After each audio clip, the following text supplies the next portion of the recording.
anything like me, then you've been told that the most important meal of the day is breakfast. Grandma, you be proud.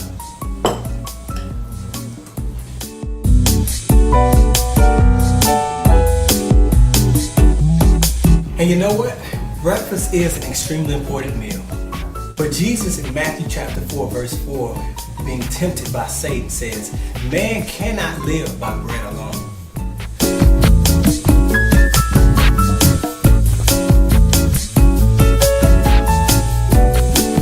So maybe there is a meal that is more important than even breakfast. Perhaps it's spending time in the presence and in the Word of God.